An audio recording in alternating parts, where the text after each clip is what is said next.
may chance pa naman na i-save ako sa makasama natin sa mentors. Kaya parang Alam ko lang kasi malilig ko sa siguro. pero hindi ko. Tapos na yan. Okay na yun. Ano lang ako, alam ba, doon yung alam ko kuya. Yeah. Ano ba naramdaman ko nung kay Chivas? Anniversary nyo? Ang balak gawin nun? Alam mo yun, di ba? Alam ko. Kaya akala mo malungkot kami kasi lumipat ka sa amin. Naiyak ako nun kasi di parang, naiyak din si Chivas so parang di ka naman di tangat ng anniversary. Dahil parang, ako rin! Monster na yung monster yun lang.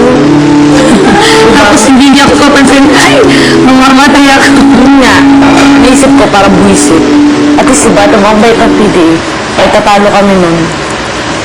Inis lang yun sa Chivas. Kung ano mo din yung reaction niya. Hindi naman kasi pwede yun.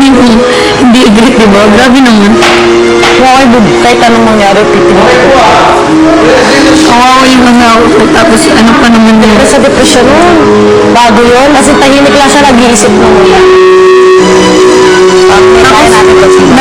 Kaya pala nagsisweet kami pero parang iba yung ano niya. Tahimik, parang lungkot. Mukha ba kung kasi after di ba nanalo na kayo, mukha kami lahat namatayan. Pero hindi naman kami talo. Kasi yun po namin para kay Chivas, para sa inyo. Tapos yung nag-game tayo dyan, nakikita ko talaga sa inyo na parang nahihirapan kayo. Parang may something na kailangan talaga. Kailangan natin manalo. Kawawa, ako pala yung dahilan. Hindi. Siyempre, anniversary niya yun. Ay, pero ang saya-saya ko nun, hindi ko yung makakalimutan. Ilan pa rin? Oo, kami dito pa si Sheng naman. Grabe. Tapos diba? Sa iba, ang dami ko naman na-experience dito.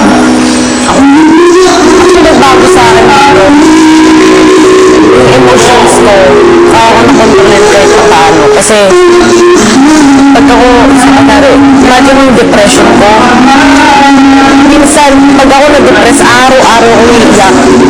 Ako ngayon, ako-control ko, konti-konti na lang. Ay, dati, Experience natin yan. Every day. Alam mo kasi hindi, daddy. Yung nasarin ako lang tawag daddy kasi ay, iba na tawag daddy.